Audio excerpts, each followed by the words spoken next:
Assalamualaikum warahmatullahi wabarakatuh. Kali ini kami akan mempresentasikan studi kelayakan bisnis dari kelompok kami, yaitu kelompok 8. Perkenalkan, nama saya Rosa Amalia Ananda. Saya Anggi Kurnia. Saya Amelia Putri Hoirina. Dan saya Alda Nirmala. Selanjutnya, saya akan membahas ide bisnis kita, yaitu Churros Bite. Churros Bite sendiri merupakan produk yang berupa cemilan berukuran kecil-kecil, renyah di luar, lembut di dalam, dan mempunyai rasa yang manis yang bikin ketagihan, yang dapat dipadukan dengan berbagai macam saus celupan, mulai dari coklat hingga matcha dan tiramisu, sehingga semakin memanjakan lidah. Produk ini menjadi cemilan yang cepat saji. Churros ukuran sekali gigit ini memberikan rasa yang khas di setiap gigitannya. Yaitu selanjutnya adalah analisis kelayakan bisnis. Yang pertama, aspek pasar dan pemasaran. Analisis pasarnya yaitu anak-anak, pelajar, dan juga mahasiswa yang memiliki kecenderungan menyukai jajanan yang manis dan praktis. Yang kedua, analisis pesaing, yaitu sesama penjual jajanan churros dan toko bakery. Selanjutnya ada analisis pemasaran. Yang pertama, pemasaran melalui media sosial berupa Instagram, WhatsApp, dan TikTok. Yang kedua, mengikuti event kuliner. Selanjutnya akan dilanjutkan oleh Anggi Kurnia. Selanjutnya ada aspek teknis dan produksi. Yang pertama ada bahan baku yang tersedia yakni telur, air, tepung terigu, mentega, gula pasir, ekstra vanili. Dua, sumber bahan baku. Yang pertama di supermarket ada air, telur, gula, mentega, dan tepung terigu. Dua, toko bahan kue yakni ekstra vanili. Next. Selanjutnya ada aspek sumber daya manusia. Yang pertama ada ketersediaan, terdapat karyawan yang berjumlah 4 orang. Dua, kalangan mahasiswa yang tertarik untuk berwirausaha. Yang selanjutnya ada kebutuhan, yakni keterampilan dalam membuat adonan. Kedua, keterampilan dalam mengelola keuangan dan pemasaran. Ketiga, keterampilan untuk menciptakan inovasi, variasi rasa, atau penyajian yang menarik. Selanjutnya ada kompetensi. Yang pertama, memahami teknik, memasak, dan pembuatan. Yang kedua, memahami pangsa pasar untuk melakukan promosi. Ketiga, memiliki keterampilan untuk berinteraksi dengan konsumen. Selanjutnya ada rencana pengembangan SDM. Yang pertama, mengikuti pelatihan untuk meningkatkan skill. Kedua, menerapkan program mentoring untuk membimbing sesama karyawan. Ketiga, melakukan evaluasi kinerja. Next. Selanjutnya ada aspek keuangan. Yang pertama ada bahan baku. Yang pertama ada telur 20 butir sama dengan harganya 35.000. Yang kedua ada tepung terigu 2 kilo seharga 35.000. Eh, Selanjutnya ada mentega 1 kilo seharga 63.000. Gula pasir 20 gram 10.000. Ekstra vanili 1 botol 11.000. Biaya overhead. Yang pertama ada packaging cup plastik 540 mili seharga 18.000. Biaya air 1 liter 6.000. Biaya minyak goreng 1 liter 22.000. Biaya gas LPG 3 kilo 22.000. Biaya transportasi 15.000.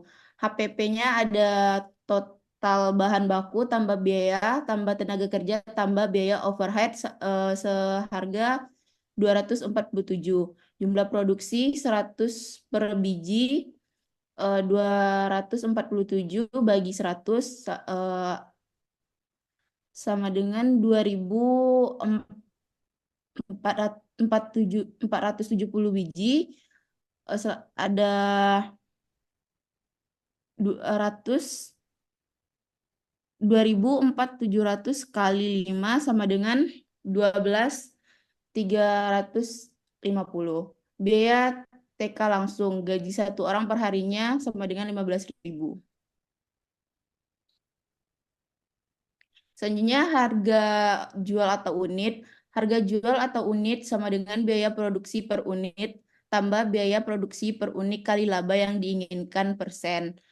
Yang pertama ada keuntungan 25%, harga jual sama dengan 12.350 tambah 3.500 kali 25% sama dengan 12.350 tambah 3.087 sama dengan 15.000.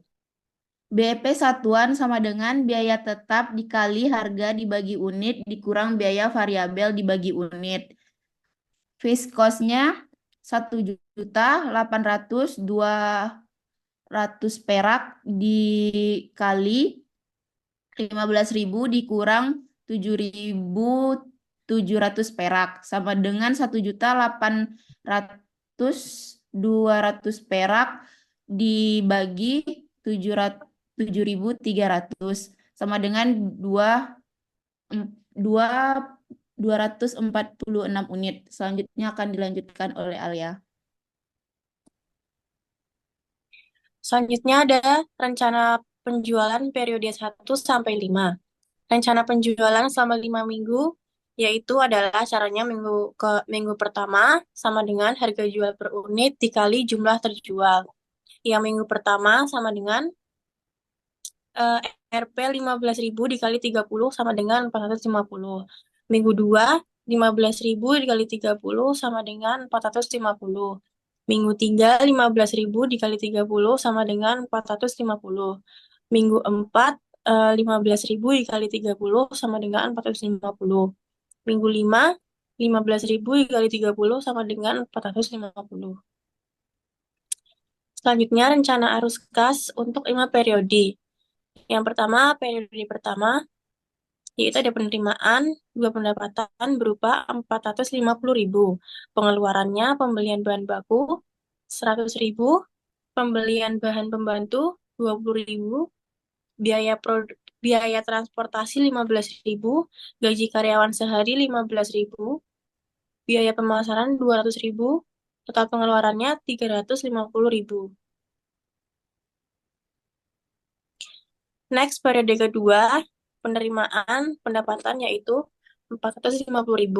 Pengeluarannya pembelian bahan baku 100.000, pembelian bahan pembantu 20.000, biaya transportasi 15.000, gaji karyawan sehari 15.000, biaya pemasaran 200.000, dan total pengeluarannya 350.000. Periode 3, penerimaan pendapatannya yaitu 450.000. Pengeluarannya untuk pembelian bahan baku 100.000, pembelian bahan pembantunya 20.000, biaya transportasinya 15.000, gaji karyawan 15.000, biaya pemasaran 200.000, dan di jumlah adalah 350.000. Untuk periode keempat, penerimaan pendapatannya itu 450.000, pengeluarannya yang pertama ada pembelian bahan baku berupa 100.000, pembelian bahan pembantu 20.000, biaya transportasi 15.000, gaji karyawan sehari 15.000, biaya pemasaran 200.000, dan totalnya 350.000. Next.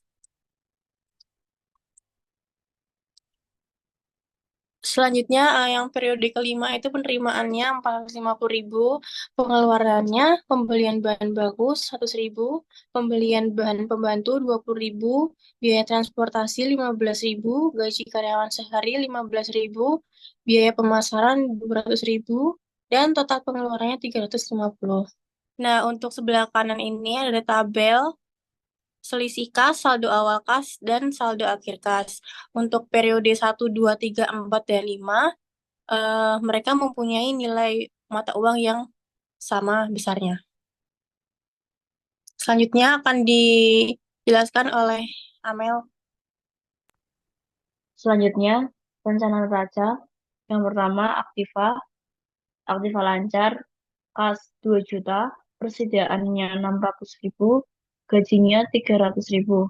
Untuk aktiva tetapnya, peralatan 150, sewa tempat 100, pemasaran 200. Totalnya 3.350. Lalu pasifanya modal asingnya 1.125.000, modal sendirinya 2.225.000. Totalnya 3.350.000. Selanjutnya, rencana laba rugi. Rencana laba atau rugi. Berikut laporan laba atau rugi Juros Batch 5 periode. Keterangannya, pendapatan usaha kosong, pendapatan tunai 2.250, biaya operasionalnya tidak ada, biaya listriknya 50.000, biaya air 20.000, biaya transportasi 50.000. Totalnya 2.130.000. Selanjutnya, analisis payback period. Periode pertama, investasi 3.350, arus kas masuknya 450, sisa investasinya 2.900. Periode kedua, investasinya 2.900, arus kas masuknya 450, sisa investasinya 2.450. Periode ketiganya, investasi 2.450, arus kas masuk 450.000,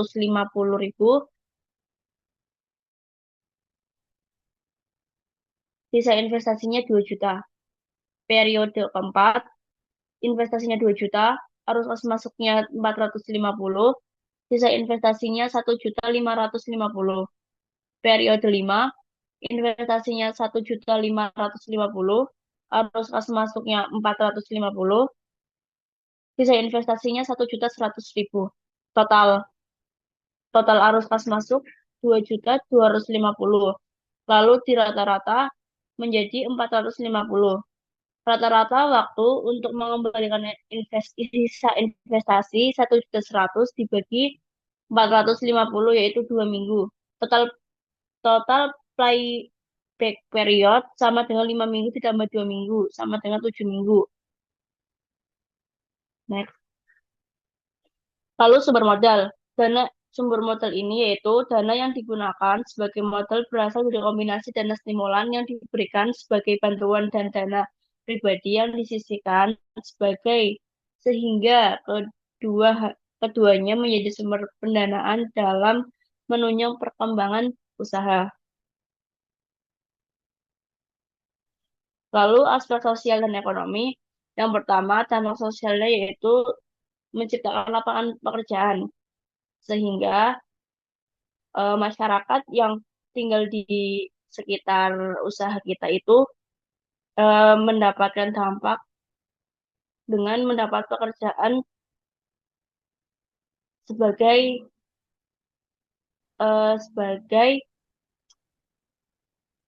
pekerja di usaha kita.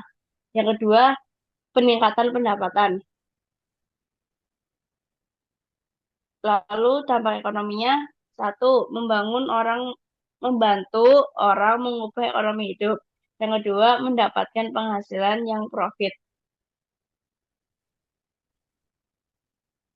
Sekian dari kami.